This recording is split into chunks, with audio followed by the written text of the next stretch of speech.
This is Cardinal Sin speaking to the people, especially in Metro Manila. I am calling our people to support our two good friends at the camp. Yung isa sa pinaka-importanting ginawa ni Jaime Cardinal Sin bilang isang kardinal ay nang kung saan nagpatawag si Ferdinand Marcos ng snap election. Yun ay para mapatunayan sa sarili niya na siya pa rin ang gusto at mahal ng mga tao, and at the same time masyado nang magulo ang political arena noon. So he called on the snap election of February 1986, no? Doon makikita natin na nung nag-walk out na yung mga computer technician sa PICC kasi nakita nila na iba yung kanilang ini-encode doon sa nagre-reflect sa system, plus at the same time nagkakaroon ng independent counting ang NAMFREL sa Lasal Green Hills na lumalamang ang grupo ni Corazon Aquino at ni Doy Laurel, pero yung bilang naman ng COMELEC sa PICC ay iba ang pinapakitang istorya. When the computer technician started to walk out, makita natin na unti-unti dumadami yung tao sa EDSA. And then eventually, bumaligtad na rin ang defense minister niya na si Juan Ponce Enrile at ang leader ng Philippine Constabulary, ang Constabularia, si General Fidel Ramos. Noon, ginamit ni Cardinal Sin ang isa sa mga itinatag niyang institusyon, ang Radio Veritas. Kasama na rin yung Caritas Manila, ang dalawang legacy proyekto ni Cardinal Sin. Ginamit niya ang Radio Veritas para manawagan sa mga tao na let us go down to EDSA and protect yung mga tao na nasa EDSA. So ako talaga nagpasalamat nung panahon na yun na nakikinig. Halos lahat nakikinig. Nagtaka nga naman ako, lahat nakikinig na sa Veritas eh. Nagiging ano na yung Veritas, nagiging tawag nito. Nagiging parang siya na yung pinapakinggan na lang to guide them or whatever, no? So nandoon sila, Cardinal Sin nagsalita. So yun ang sixth significant event na nakita ko leading to EDSA People Power. So ito na pinaka-ano natin, yung si Cardinal Sin, yung pinaka number 7 ito, yung event na ano. Si Cardinal Sin, nung nanawagan siya. At siguro blessing talaga, providential yung panawagan ni Cardinal Sin kasi medyo mainit na talaga. Mayroon na talagang may gulong mangyari. So, yung panawagan ni Cardinal Sin, nag-subside yung ano na nakita namin na kailangan maging maging peaceful ang ano natin. Hindi naman sila nawagan para he calls for sobriety, he calls for unity at saka divine intervention. If any of you could be around at Camp Aguinaldo to show your solidarity and your support in this very crucial period when our two good friends have shown their idealism, I would be very happy if you could support them now. I would only wish that violence and bloodshed be avoided. He cannot cow us anymore. We are no longer afraid to die because enough is enough, Mr. President. I think you know that your time is up. Nung nasa bahay na ako, nung pinapakinggan ko na punong-puno na nga yung EDSA, punong-puno na rin yung, pati yung sa palibot ng Veritas, dinumog na ng tao eh. Bigyan na sila ng protection sa amin kasi nabalitaan namin na ang ibang loyalist ni Marcos ay nanggagaling sa norte, dadaan doon sa Malolos, nakarating na sa Fairview ang balita na darating ang mga loyalista. So, gwardyado na kami ng mga tao. Sarado na yung Commonwealth Avenue na yan ng Fairview. Puno na ng tao yan. So, kahit kami, nung umuwi kami, puno na ng tao yan. So, medyo hindi mo malaman kung ninervyusin ka o matutuwa ka. Basta, gano'n na. Sabi ko, kung anong mangyari sa susunod, hindi pa namin alam. We all wanted to go, you know. Maybe it's because, you know, it was Cardinal Sin who was asking. We look at Cardinal Sin as a shepherd, you know, as a shepherd. And it was the shepherd who was, you know, asking the sheep to follow his, you know, voice. So he was really like a shepherd that time. And we know very well that that point in our history was really, you know, it was a time really that the people were looking for a shepherd, for somebody, you know, to guide them. Pero at that time, ang simbahan naman, nakikiramdam lang. Nakikiramdam palagi yun. Sa amin kasi, sa simbahan naman, nagmo-moralize lang kami ng mga issue sa Veritas. Tapos, basta sabihin mo, what is the moral part, moral incident ng mga nangyayari? Democracy will die kung wala si magsaysay. Mambo, mambo, magsaysay. Mabu, mabu, mabuhay. Our democracy will die kung wala si magsaysay. Our democracy will die kung wala si magsaysay. It is a very big symbolism for me, no, yung a child or a woman offering flowers to the soldiers, and then the soldier, if you notice, especially in the picture, no, I have seen it myself. I was there. You could see the face of the soldier. You know, parang they feel tired, they feel harassed, they feel you know, battle-hardened, but at the same time, they were showing appreciation, smile as they, you know, receive the flowers being given to them. So that for me was a very, very, you know, great symbolism of reconciliation, of fraternity, of unity. We know the events, no? Marcos fled with the help of the American government, providing an airplane, etc., to get them out of the country and to Hawaii. So, and yun na. So another chapter, as it were, of our nation's history will be written. No? From 1965, 8 years, but then, ito, no? He couldn't let go of power, no? Na parang siya lang ang pwedeng magpatakbo ng bansa, no? And of course, today we see the son kind of taking up the mantles, as it were, of the father, no? So in a way, I think the pathologies of our society have been were revealed, as it were, in a much more in a much starker manner than before, no? Lumalabas na talaga yung mga pathologies ng ating lipunan, no? Now, nasaan ang simbahan diyan? Yan ang magandang talagang pag-aralan, no? Kasi makita natin, like in many other situations and in many other contexts, the bishops took time to come together, and even when they did come together, you can be sure that there were those who, you know, did not agree, or perhaps who thought that a different path would be necessary, etc.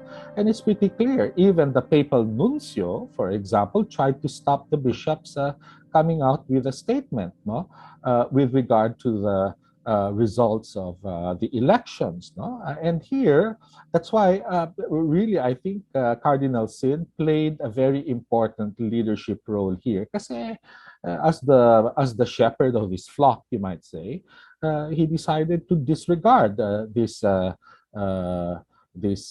notice coming from the nunciature, no? It is not really the church intervening into political affairs. Kasi binanggit ko nga kanina ay ang mga tao at ang mga kalaban ni Marcos ay nag-iintay. Anong papel ang gagampanan ng bagong kardinal na ito? Parang sabi nga nila, masyadong soft. Pero eventually, when Jaime Cardinal Sin saw the need na kung saan doon mag-i-intervene ang simbahan, doon tatayo ang simbahan, the church is not interfering into political affairs. The church is standing firm on her decision on moral issues. Talamak na ang kaganapang nangyayari ng panahon ni Marcos at ng panahon ng martial rule. So kailangan ng isang matining at malakas na boses at yun yung boses ng simbahan sa katayuan ni Cardinal Sin. I'm sure there are many stories that you can gather about the people who went there, you know, from a religious point of view. Of course, there was talk of the miracle of EDSA.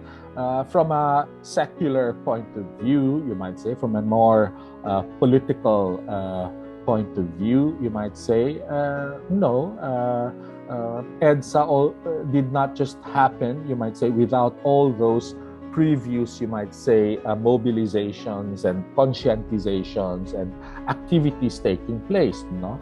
So I think at the bottom of it all is that the situation was just getting more, it just getting darker and darker and darker, and people could feel it, no? And therefore, nag-alsa na ang bayan.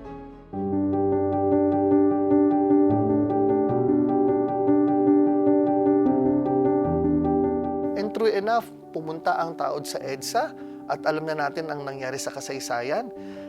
We were able to topple down a dictator exiled in Hawaii at iniluklok ang bagong presidente sa katauhan ni Corazon Aquino. I, Corazon Cojuangco Aquino, Corazon Cojuangco Aquino, do solemnly swear do solemnly swear that I will faithfully that I will faithfully and conscientiously and conscientiously fulfill my duties fulfill my duties as President of the Philippines, as President of the Philippines, preserve and defend its fundamental law, preserve and defend its fundamental law, execute its just laws, execute its just law, do justice to every man, do justice to every man, and consecrate myself and consecrate myself to the service of the nation. to the service of the nation. So help me God. So help me God. I think Cory had her limitations. I think she was aware of what those limitations were. The people around her, I think many of them did her the disservice because instead of really helping her, they started fighting each other. I think there was a lot of ideological games being played around her. No, there was the military, of course. How can she disregard the military? Some political analysts, they analyze as if she could just parang turn her back on them. Ano sila? Hilo? No? What kind of a concrete analysis is that? No, she had to deal with all of the remnants of that system that was with Marcos. No?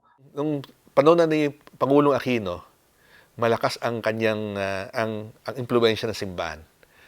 Ang simbahan ay nangampanya para sa pag-aproba ng 1987 Constitution. At isa nga doon si Bishop Bacani ay naging membro ng Constitutional Commission. Ayun. So at makita rin ang source din ng lakas ni Miss Aquino ay ang persepsyon na siya isang debotong Katoliko. So mapagdasal. May nangyari dito and this is one thing I cannot fully grasp. No? The expectations were so high, it's as if Santa Cory will solve all our problems. No? So at some point, kicking in again is the Filipino tendency to place all the burden on the shoulders of its leaders. No? And they say, solve our problems for us. No? Ito yung kwan. So, yung bati ko sa kanya coming from all directions. I don't know whether anybody could have survived because that was the most difficult thing there was. The successor, you might say it's preordained that the successor of Ferdinand Marcos would almost certainly fail. Okay? Fail. Okay? So, itong economic development, land reform, lahat-lahat na. So, lumabas uli yung mga kwan na, well, how can she decide otherwise? You know, she, after all, belongs to the elite, you know. So, all of those things, no? Which are justified, no? In some ways, those criticisms are justified in some ways, no? But again, ito yung people forget that she had to suffer through so many coup d'etat, no? just trying to preserve that democratic space, no, that was opened up after the Marcoses fled from the Philippines. Ito na yung nakalimutan ng mga tao na lumayas, no? Itong mga ito, dala-dala ang kanilang mga alahas, mga karton ng kwarta, ng dolyares, ng kung ano-ano. People have forgotten those things, no? Kumampi ang gobyerno ni Pangulong Aquino sa mga turo ng simbahan, lalo tungkol sa pagliligtas sa buhay, mas lalo sa mga buhay na nasa sinapupunan pa lang. Yung so-called massacre nga sa Mendiola, I think that was a very, very terrible moment, I think, in Cory's own presidency, no? How did that happen, no? Hanggang ngayon hindi klaro that thing should be analyzed in terms of who gave the order, what really happened, no? Ano talagang nangyari, etc., etc., no?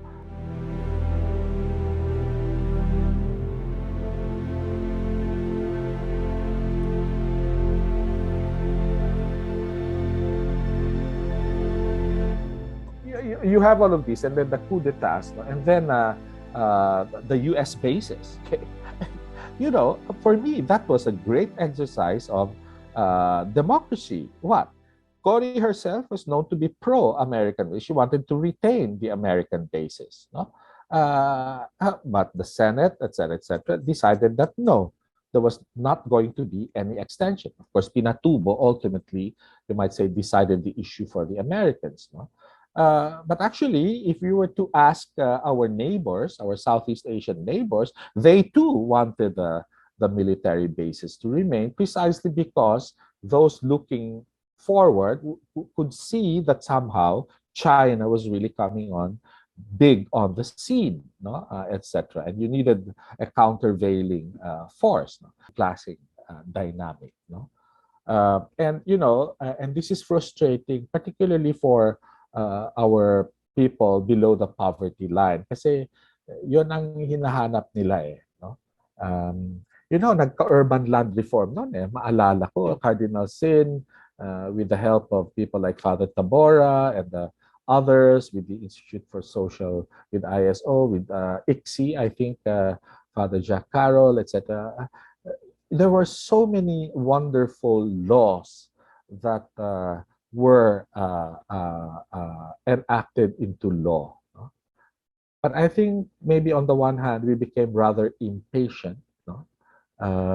Kasi yun na nga, because of the long years, the Marcos years, no? Talagang pagdurusa at paghihirap, no? Na dinaanan ng mga tao. Parang, in a sense, naging impatient na sila. There is something wrong in our psyche as a Filipino. So it is very easy for us to forget, you know. You know what, to tell you the truth, personally, I felt a bit disillusioned by what happened because I was there, you know. I experienced it myself.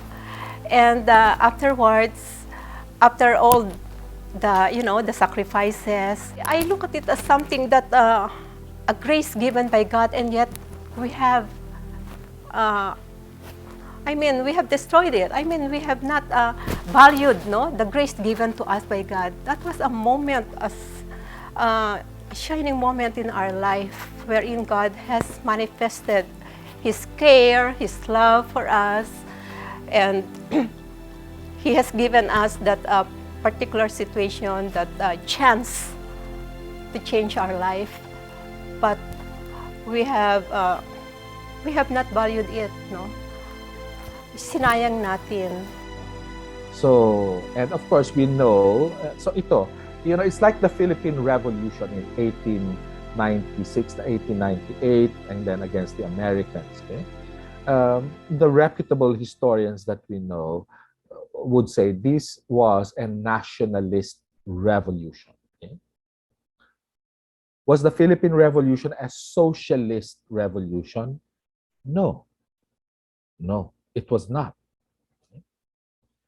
I think it's pretty clear that the Philippine Revolution was not a socialist or even a social revolution in the sense of correcting the social imbalances and injustices then. No? That will come a few decades after. No? That whole social dimension of the peasants, et cetera, lalabas yan, I think, in the 20s, 30s, no?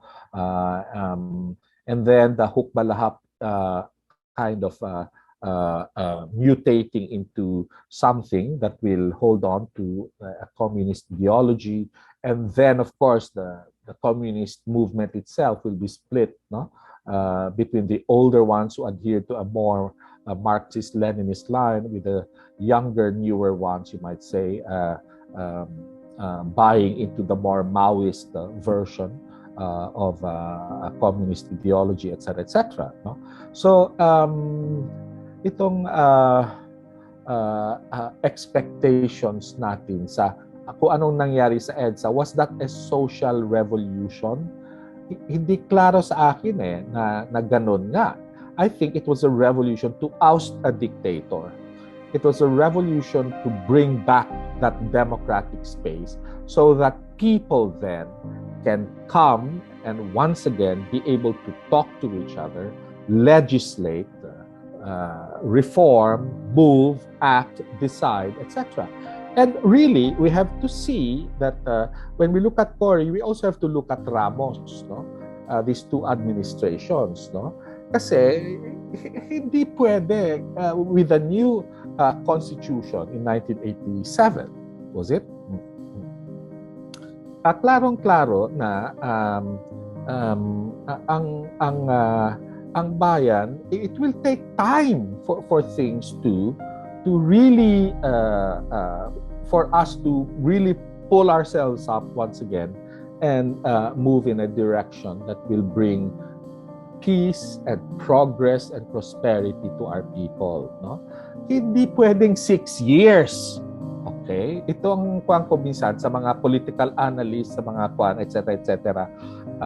Basically, looking, in a very negative way on the Cory years, no? Para sa akin, the fact that she survived all those 6 years, and the fact, and here's the most I think significant fact of all, because it was the most anti-Marcos gesture of all. And what was that? She gave up power. Okay? She did not ambition to continue acting as the savior of the people.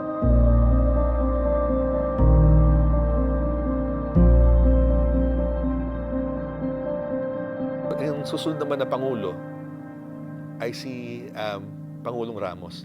Iba naman ito sapagkat si Pangulong Ramos ay isang protestante. Pero bagamat na siya ay isang protestante, nakita mo rin, minsan kung si Pangulong Ramos ay nasa telebisyon, nakita mo ang statwa ni Virgin Mary. Kasi kinikilala rin niya yung role ng Virgin Mary doong lulusubin sana sila ni Marcos. Sapagkat noong nagkakaroon ng tawag nila na revolution sa EDSA, dala-dala ng mga deboto yung mga religious images. At nung panahon naman ni Pangulong Ramos na ibalik yung death penalty, kaya meron at least dalawa na na-execute talaga because of capital offenses. So, nung yan ay umuugong, bukal na bukal yung oposisyon ng simbahan. Pero si Pangulong Ramos noon ay adamant talaga na dapat magbayad itong mga umutang ng buhay. In the 90s, I left the country in 1992 to study history in Rome, no? And I came back in the year 2000. So after so many years, pagdating ko nga dito, sino na ba ang presidente? Si Erap yata, no? Sabi ko, anong nangyari? Bakit from Cory to Ramos, napunta tayo kay Erap, no? Yung perception sa kanya ay hindi maganda sapagkat ang simbahan ay hindi siya inendorso. Pero bagamat sa turo ng simbahan ay si Pangulong Estrada ay nanalo pa nga by landslide. So, again, this also begs the question, nag-wane ba ang impluwensya ng simbahan? Pero nung sumiklab yung mga sari-sari mga iskandalo, lalo na yung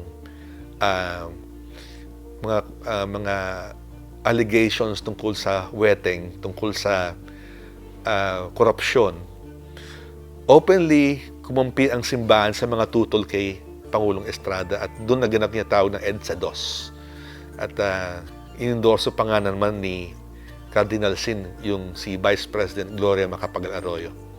Gayon din ang nangyari nung EDSA People Power 2 ng panahon ni President Joseph Ejercito Estrada. Similar pattern ang nangyari. Nung magdesisyon ang mga senador na huwag buksan yung tinatawag na controversial brown envelope na naglalaman ng allegedly account ni Jose Velarde, and Senate voted for no, nag-resign si Nene Pimentel as Senate President, nag-walk out ang mga senador doon sa kanilang impeachment trial against Joseph Estrada, and then eventually people started to go to EDSA. At nandoon pa rin ang imahe at ang influence at ang guidance ni Jaime Cardinal Sin na naging boses siya sa pangalawang pagkakataon together with Corazon Aquino na iniluklok nila si Gloria Macapagal-Arroyo bilang bagong presidente laban sa napatalsik na si President Joseph Ejercito Estrada. Ang death penalty talaga ay na-implement nung panahon ni Pangulong Estrada. Kaya si Pangulong Estrada ang nag-bear ng consequences ng pag-execute sa mga kriminal. Kaya tutol ang simbahan sa kanya. In-implement niya ang death penalty. At saka immoral siya. Ayun, kaya kumampi sa simbahan sa mga tutol sa kanya. Kaya nung dumating si Gloria Arroyo, naalis yung death penalty. Kaya sa Italy, sa Roma, umilaw yung ilaw sa Colosseum sapagkat tuwing na outlaw ang death penalty sa isang bansa ay nagkakaroon ng naliligo sa ilaw yung Colosseum. Ano ang nais na ipunto ko dito? Sa dalawang importanteng yugto ng kasaysayan, nakita natin ang isang kardinal na kumakatawan bilang muka ng simbahan noon. At kung ating pagninilayang mabuti, people were looking for a figure wherein they can rally behind. Ngayon, pagdating natin kay Gloria Macapagal-Arroyo, nakita rin ni Gloria Macapagal-Arroyo ang power ng church para i-retain siya sa poder. Kaya nung sumabog yung mga iskandalo kamukha ng Hello Garci, kaya malakas ang tawag sa kanya na i-impeach siya, tanggalin siya sa pwesto. Pero, very strange yung simbahan ay hindi nag-call, hindi nagtawag na sa kanyang pag-alis sa pwesto. So, bagamat tinawag na bigyan siya ng paraan to reform herself. Which is quite strange. Kasi ang simbahan, napatalsik nito si Marcos, napatalsik nito si Estrada, pero itong taong to ganun din ginawa. In fact, sa Hello Garci, mayroon pang talk tungkol sa pagdetinin ng ilang tao para wag sila magsalita.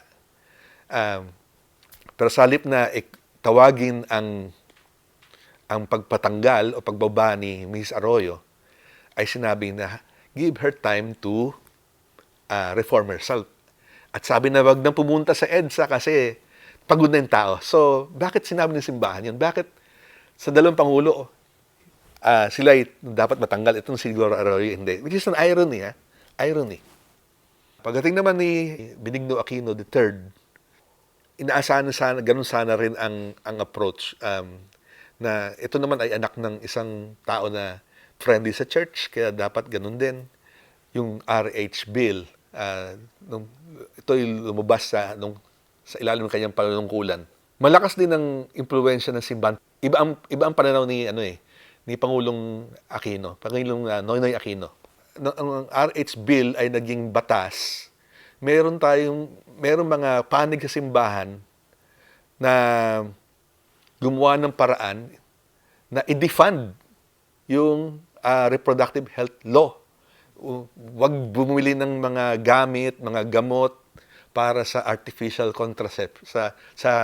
contraception. So, ayun. Kaya matagal na balam ang RH law dahil ito ay naging unfunded law dahil sa impluwensya na rin ng mga congressman at senador na sumunod sa mga turo ng simbahan. Kinumplain sila ng ilang mga tao sa hukuman, sabi at pinagbintangan ng simbahan na intrusion into state affairs. Pero ang simbahan ay kinatigan ng Supreme Court, sabi niya, part ito ng freedom of speech. Kaya, ayun. Kaya okay lang na isabit mo sa harap ng simbahan mo o kaya sa harap ng Catholic school mo kung sino ang team patay at sino ang team buhay. It's part ng freedom of expression yun. Kaya nangyayari din ngayon yun. Kaya meron ilang mga Catholic schools o Catholic churches, nandun yung mga tarpaulin at saka campaign materials ng ilang kandidato na gusto nila.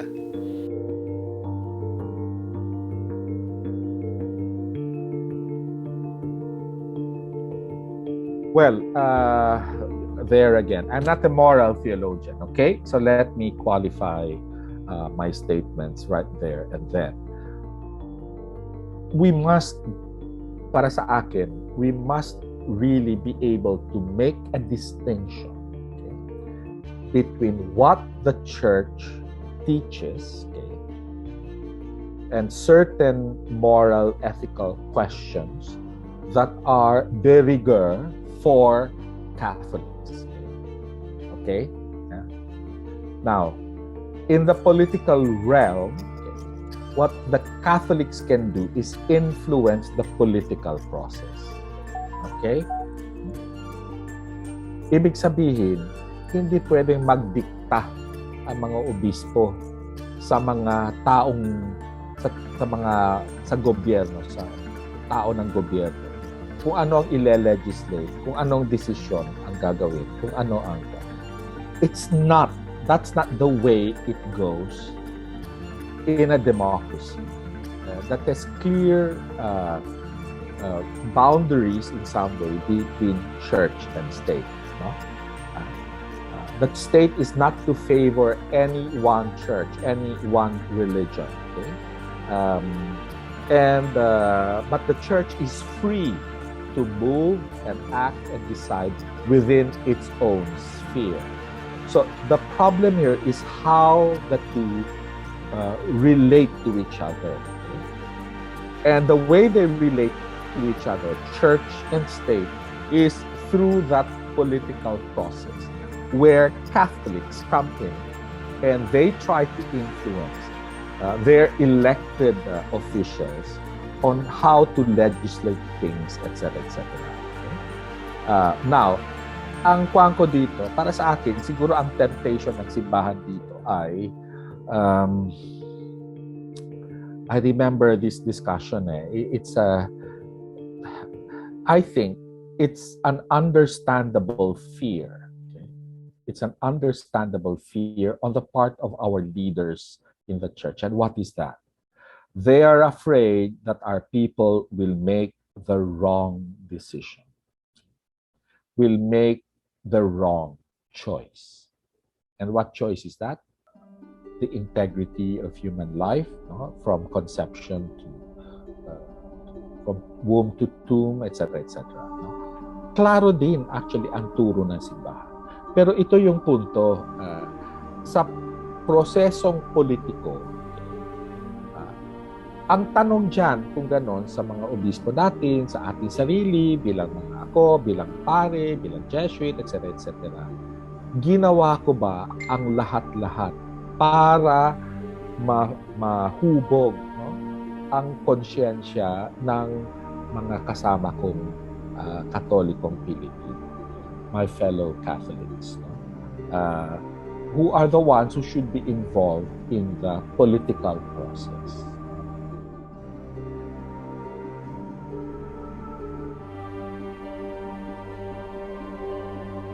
Ang isa sa objective ng second Vatican Council ay Church from the Horizon eh.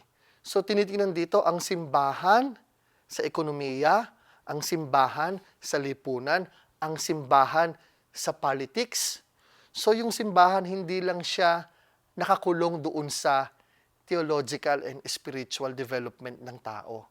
Kasi kasabay ng pag-unlad ng tao, tinitingnan din yung ibang aspeto at elemento. At kung may mali doon sa mga aspeto at elemento na nabanggit ko, then the church will continue to remind us. At naniniwala ako na doon sa journey at kasaysayang pinagdaanan ng simbahan dito sa Pilipinas, yung mga local churches, hindi man sa katauhan ng kardinal, sa katauhan ng obispo, pero may mga local clergies and diocesan clergies na they are true to their role as continue to remind people with regards to moral issues and moral standards.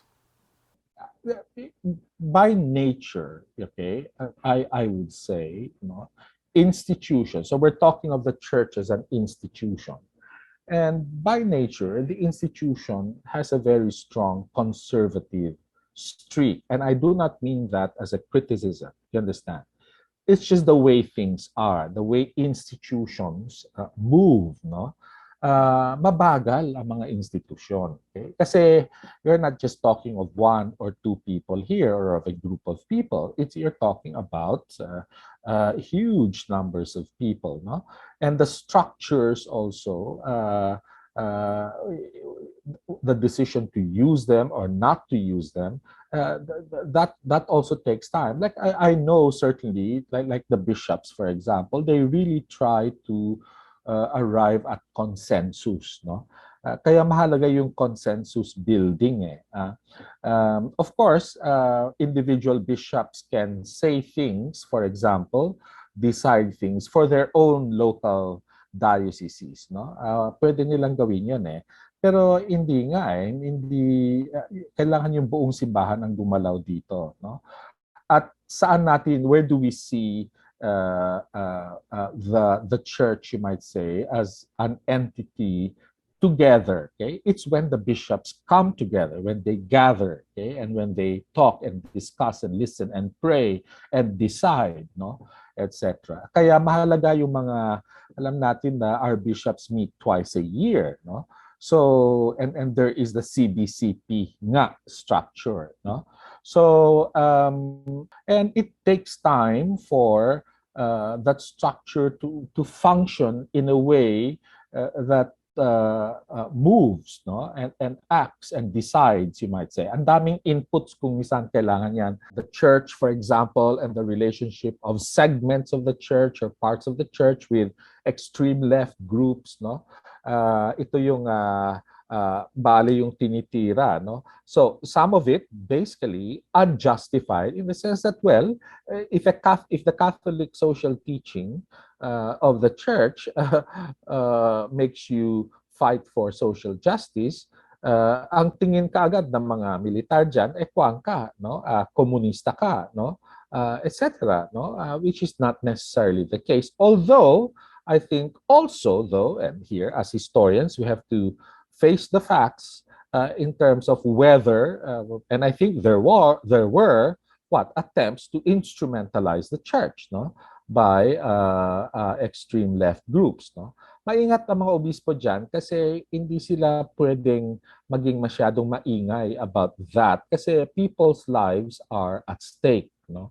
Ito yung dahilan na hindi masyadong maingay ang simbahan about infiltration, for example, by extreme left groups, no, of certain church structures and organizations and agencies, etc. Ang sa akin lang, actually, I don't think it was all that widespread or anything. I think it did exist, no, but because the church itself was bound to its own message of the gospel, no, and its own social teachings, etc.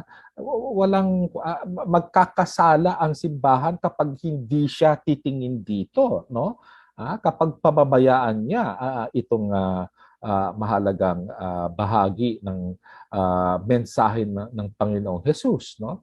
So and they can be accused of being unfaithful to the gospel and unfaithful to Jesus Christ and unfaithful to the social teachings of the church, no? Hindi yan extra, no? That's all part and parcel of what it means to evangelize, what it means to grow in the faith, no? So mahina, palagay ko hanggang ngayon, mahina pa rin ang development of what I guess we would call as political ethics, no? Ang mga siguro dahil in a sense maybe the past few years or so or maybe the past decade or so masyadong, in my view lang, and this is just my personal opinion, in some ways parang masyadong maging inward looking ang simbahan, no? Maalala ko sa aking pagtuturo noon, no? Medyo tinitingnan ko yung mga seminarista, mga scholastic, yung mga parang ang concern nila ay yung mga sacraments, yung kung anong vestments isusuot, kung anong parang doon yung kanilang atensyon napupunta, no? Kulang na kulang in a sense yung ibang larangan ng buhay ng tao, no? And for me, hindi pwedeng ganon, no?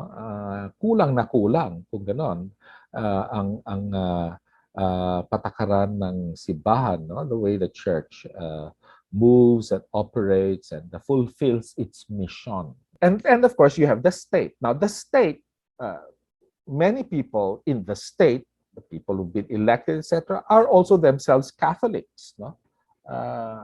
But not all, and many are not. Ramos was not a Catholic.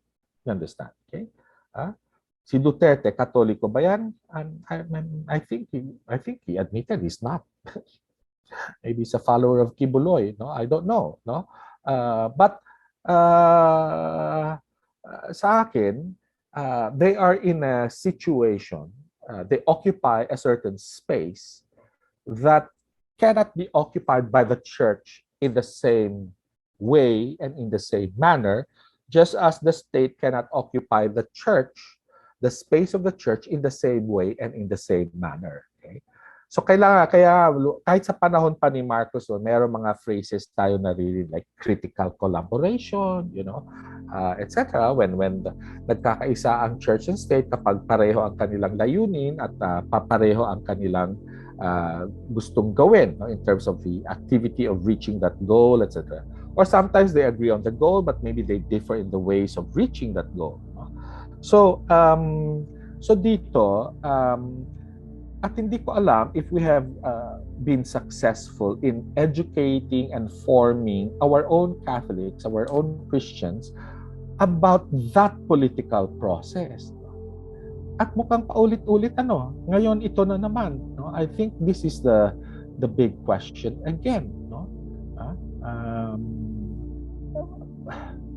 I don't know. I mean, it's sabi ko, are we a failure? I mean, for example, we, the Jesuits, we run 5 universities and I think 8, 9, I don't know, 10 basic educational institutions. No? In the last meeting of some people that we had, the whole question of how we teach our history to our students, no? That's something within the realm of what we can do and control and manage and plan and execute and implement, etc. No? Pero mukhang kulang na kulang. No?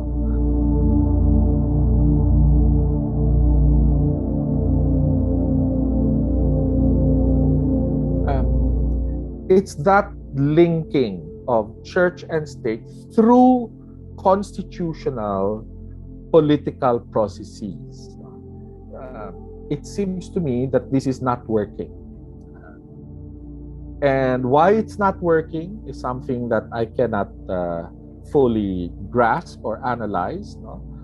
I think the tendency of our people still to rely on salvific figures, the way we look at our presidents, etc., their tita so-and-so and tatay so-and-so, etc. We tend to familiarize everything to make to familiarize. By that I mean to from the family. No?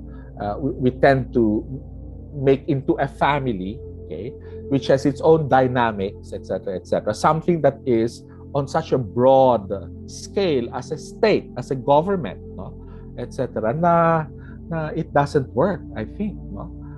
Sa pamilya, for example, walang meritocracy. Well, meron din, pero ibig sabihin, sasabihin ng nanay, alam mo, yung pagmamahal ko sa inyo, pare-pareho yan. Pero syempre, itong batang ito, yung bunso natin, alam natin masakitin siya, etc. Mas nangangailangan siya ng ating atensyon, no? So, the nanay will be able to say that, no? But when you have such a grand thing as a state, okay, etc., hindi pwedeng parang ganun lang ang pag-isip kasi hindi yan iisang tao, no? We're dealing with government agencies, with legislation, with judicial processes, no? It's so much more complex, no? And involving various people who may not think in exactly the same way, no? Kung tayo mismo, meron din tayong differences in the way we understand things, how much more, no? With people who do not belong to the church, who do not adhere to the same beliefs and doctrines and the moral positions and everything. So, iboboto ang tao sa pamamagitan ng kanyang responsibilidad. Pag bumoto ka, ano ang consequences ng aking gagawin. So, hindi mo binoto dahil kampi sa simbahan o gusto mo itong taong to. Ano ba ang issue talaga? What would be the issues? Ano ba ang nais silang gawin para sa ating bansa? Ito ba'y makakabuti sa atin? O anong magagawa natin para sa bayan? Ang stand ng simbahan ay susuporta ng simbahan ang kandidato na magsusuporta sa mga adhikain nito. So, yung mga pro-life, anti-artificial contraception, so anti-divorce, tinutulan ng divorce at pagtutol din sa same-sex marriage. So, sadly, meron din sa mga kandidato ng sinusuporta nila na gusto rin ito. Kaya medyo complex ang ang kinakaharap nga ng simbahan. So, in my study of history, I think the one great temptation of the church is fascism. The fascist is always the one who will impose, okay, through the exercise of arbitrary power, impose its will on everybody else. Hindi. I think ultimately we have to believe that the church, for example, is a voluntary community. We are in the church because we volunteer to be there. We choose to be there. Even in terms of discussion and talking about these things, parang kulang na kulang sa ating simbahan, no? Lalong-lalo na, itong our schools, our universities, there's a tendency to just think as if our moral codes and more moral positions are clear forever and ever and once and for all, na parang you can't even touch them to try to see whether there needs to be something that has to develop, maybe, or maybe for it to remain as is, or maybe. But in any case, as the fruit of a certain discernment, alam mo, itong papacy ni Pope Francis, yan ang lumalabas na malaking word. I think it's this idea of discernment, no? That our responses should be discerned. We should not be reacting. Okay? Synodality is the great big word today, no? Synodal. Pero actually, even before that word, there was already, so if you go really, I think, sabi, there was one book that Catholic Social Teaching, the best kept secret of the church. Siguro hanggang ngayon, best kept secret pa rin. Okay? And actually, the body of social teaching has been growing. And if you look at them, you will see it is possible to chronicle, you might say, the new challenges that have come. Today, we're so big on the challenges to the survival of the planet. Okay? This planet, okay, is under threat. Okay? And future generations may no longer have a planet to live on, etc. We're destroying nature in amazing ways and in such a pace that really maybe things are just going to implode, as it were. No? So so there was that word subsidiarity.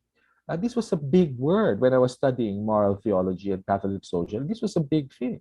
Subsidiarity meant that there are decisions and problems that maybe need to be solved on the level that of the people who are going through them.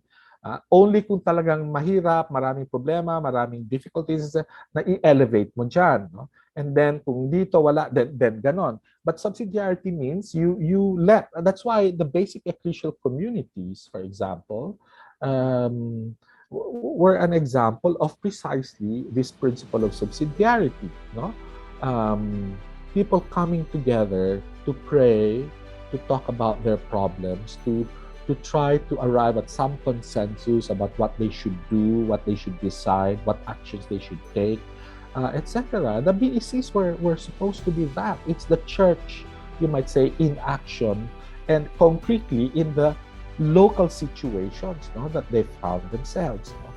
So, subsidiarity, discernment, synodality. Our people, we have become who we are today very much strongly because of our history and the history of Christianity in this country. But together with that, I think because of that same history, both distant and recent, we also realize how much more we need to change, how much more we need to traverse, how much more we need to go. And always relying on the power of God, on prayer and the celebration of the sacraments, of our cultivating within us certain capacities for discernment, for subsidiarity, for synodality, etc. Then at some point, yun lang, tatanggapin natin we are not the messiahs here. Okay? Only God saves. Only God can save. We are not saviors. Okay? We are the saved. We belong to the saved. And in our own little way, we can help mediate that salvation of Christ to others by being its witnesses, its evangelizers, its proclaimers, as it were, etc. I think I'll stop there.